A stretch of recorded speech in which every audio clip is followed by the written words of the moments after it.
What's going on, people? Welcome back to Nick J. Francis' channel once again. Arsenal just won 4-2 away at Aston Villa. My voice is still a little bit hoarse because I was sending hella voice notes to people, but what a game that was. Oh my God, what a bounce back. I have mixed feelings about the game, but obviously I'm happy that we won. I can't be upset because we got the win in the end, but there was some shocking football, some shocking mistakes, and then some amazing comebacks. The Villa went up 5 minutes into the game with Ollie Watkins. We managed to come back. They went up again 30 minutes into the game. We managed to come back. Our first goal, Bukayo Saka with an absolute thunderbolt of a goal. Then Zinchenko, thunderbolt of a goal. And then Martinez' own goal. Jorginho smashes it, comes off the crossbar, hits Martinez on the back of the head. And then in the end, the last minute, fucking Martinez was wasting so much time in the game. Must have wasted about 10 minutes of game time. And in the end, he bombs up for their last corner.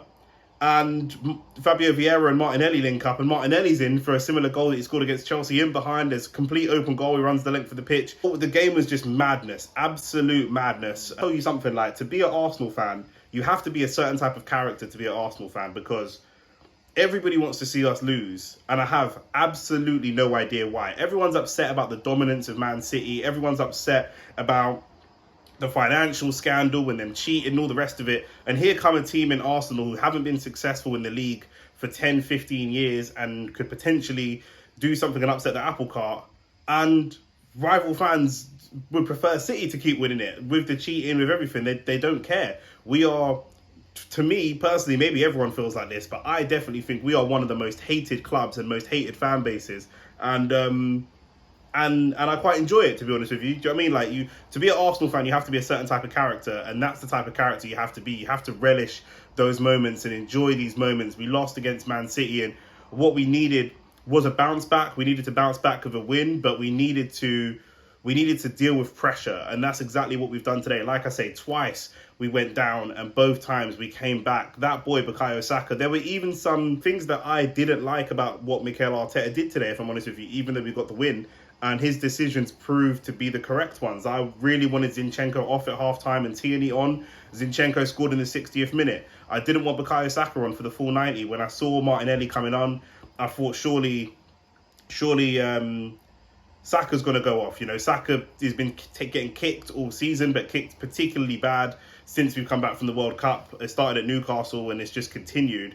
And he was getting fouled endlessly today. I don't know how Moreno didn't get a yellow card. I don't think he got a yellow card, and I don't know how he didn't. But Saka was limping. He had to get his ankle wrapped up, and he was limping around the pitch. And for me, I thought, let's get him off. Let's get him off.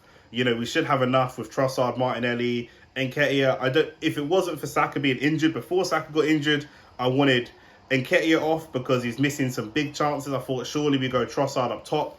I was really happy to see how Martinelli responded. I thought, let's see how Martinelli responds coming off the bench. He's just signed a big contract. He's obviously a big player at the club, but he hasn't been performing for the last few weeks. He's on the bench today.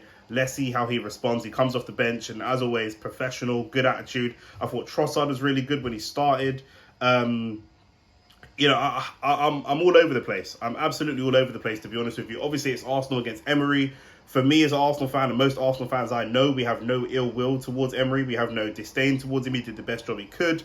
You know, so we I'm happy to see Emery doing well and being successful, just obviously not against us. But this game just had everything. The title race is heating up. 23 games in. We have 15 games left, and we are still 3 points ahead of Man City. It is neck and neck. They play Nottingham Forest at 3, and you have to think they're probably going to spank Nottingham Forest about 5-0, because Forest are a pretty poor side in terms of football, and City are flying at the moment. So you know, we can't expect City to drop any points. We have to be the aggressors. We have to be the guys going out and getting points and putting points on the board, especially if most of the games that we play, we play before them. And European football coming back as well, so that's going to have an effect on them. So, you know, we have to capitalise on these moments, and that's exactly what we did today. It was scrappy, and maybe a scrappy game is what's best for us. Maybe we needed a scrappy game. We needed to be put under pressure. We needed to deal, you know, there were a couple of mistakes in there. Ollie Watkins gets the early goal. Saliba just half asleep. Their second goal with Coutinho was class, really, really class. I mean, when they had Buendia and Coutinho on the pitch together, having two of those players linking up was really, really good for them.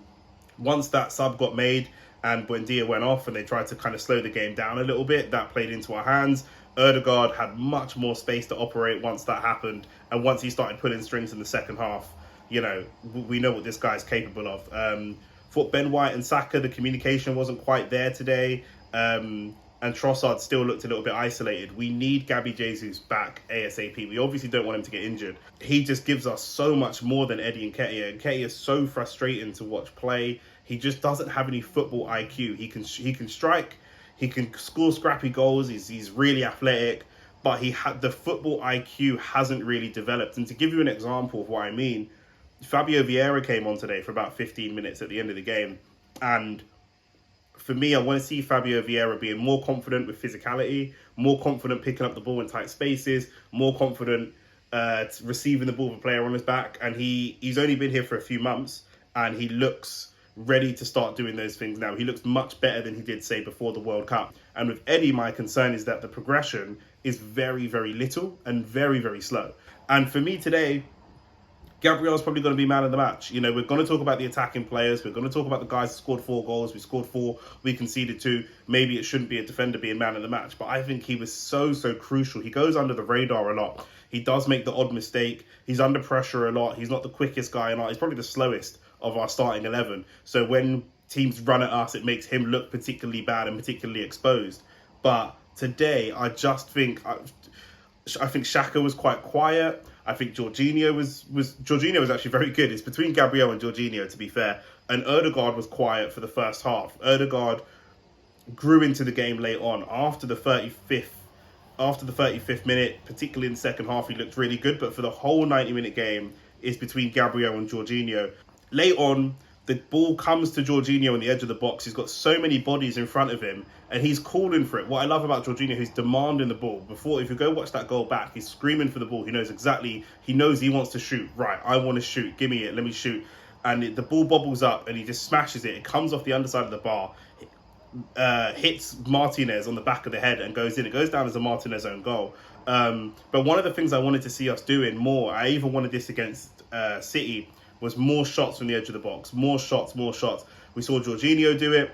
Zinchenko hit a bullet into the bottom right corner when he didn't get pressed. He was on the edge of the box. He just said, fuck it, had a strike. And that's what I want to be seeing more of. Early in the game, we looked very shy, very nervous. Ødegaard was through in behind. He had Eddie to the left, Saka to the right. He could have gone direct for a shot. He dummied it and didn't go. He passed it to Saka. There was another time he could have shot. He didn't shoot. Granit Xhaka had another one, just like the City game where he was through, could have shot, dummied it, wasn't sure, dawdled on the ball, and Jorginho had one earlier in the game. We grew into our confidence through this game, and we need to get our confidence back. Early on in the season, we were starting the games very, very confident, and we were taking games away from teams really early. Go and look at that first Spurs game, where we're just taking the game to them, putting them to the sword nice and early, 3 goals really, really quickly. And at the moment, we're leaving it till very, very late, especially with the squad being the way that it is. We have to go out and try and dominate games early. One of the other things so I'm happy to see us shooting from the edge of the box, although we left it to the end of the game. One of the other things that I want to be seeing from Mikel Arteta, and something that's frustrated me, is lack of rotation. Saka's playing every single minute. Gabriel's playing every single minute. We've brought in players to cover these guys, and they're just not doing it. You know, we haven't seen... Today we got on Holding late on to see the game out. T&E came on, Fabio Vieira came on, Martinelli came on. So we're starting to use the bench now, and that's really, really good to see. When we get these Europa League games back, I want to be seeing Jakub Kiwior more involved. I want to be seeing Tomiyasu starting games. You know, we need to be utilising the whole squad, because we don't want to be running people down in going into the last 10 games of the season. You know, overall, you'd have to say that we dominated the game, but Aston Villa had a huge amount of chances. The majority of the game is 50-50, but we had 20 shots to their 7. We both had 5 on target. We had 67% of possession. We looked the more aggressive team, but Aston Villa played very, very well today. Take nothing away from them, and it definitely could have gone their way. Aaron Ramsdale, again, is a bit of a silent hero for us. When Leon Bailey came on, obviously we know we struggle with people with pace out wide. He had a cracking shot. Aaron Ramsdale's tipped it onto the bar and saved us. He made a couple of good saves today, Aaron Ramsdale, and it was a really, really close game. 4-2 is a very flattering scoreline for us, but we had to go out there and do a job today, and that's exactly what we did, and roll on the next game. The games are coming thick and fast. Anything can happen. We are still in the title race. Anything can happen. You know, you just have to keep supporting, keep believing. There's some fake Arsenal fans out there chatting nonsense, and just generally being negative, and it's just not the time to be negative. At the end of the day, whether you like any of these individual players, whether you like the manager, whether you like the board, at this particular moment, I'm looking at the table, 23 games played. Everybody's played 23 apart from Brighton. We've won 17. That's the most in the league. Man City have won 16. We both have 3 draws. So, you know, for us to be up there with a Manchester City, we've got 3 more wins than a Man United team that spent 250 million in the summer. You know, you have to be not necessarily happy. There's always changes. Of course, there's always things that you're going to agree with, disagree with. There's things that Mikel Arteta did today that I disagree with. But we won the game. When we win the game, we come away and say, you know what, we won the game. Let's look to the next game. Let's not bring negativity. There's players I'm not huge fans of. There's players I think we could upgrade on. Thomas Partey, I think in the summer, we need to look at upgrading on him because 66% of games that he's played since he signed for us is just not good enough. You know, we can't have that. We need to build a strong spine. But right now, we're talking about winning games. We won 4-2. We're top of the table. We hand it over to City to see what they do against Nottingham Forest. And then we move on. We don't need people coming and being negative about the club, about the players, about the manager. That's not the energy that we need right now. Do you know what I'm saying? So that's just what it is. That's you know what I mean? What a game. My emotions, you can tell my throat is fucked. I've been screaming and shouting, and my emotions are all over the place. Sorry, this video is just very disjointed and all over the place. But yeah, I'm going to go Gabriel man of the match. It's between him and Jorginho. Let me know who you think man of the match should be, player of the match, whatever you want to call it. It has to be Gabriel for me. He goes so under the radar, although Jorginho probably his best game so far for us since we signed him. But that's all I've got time for now. Peace.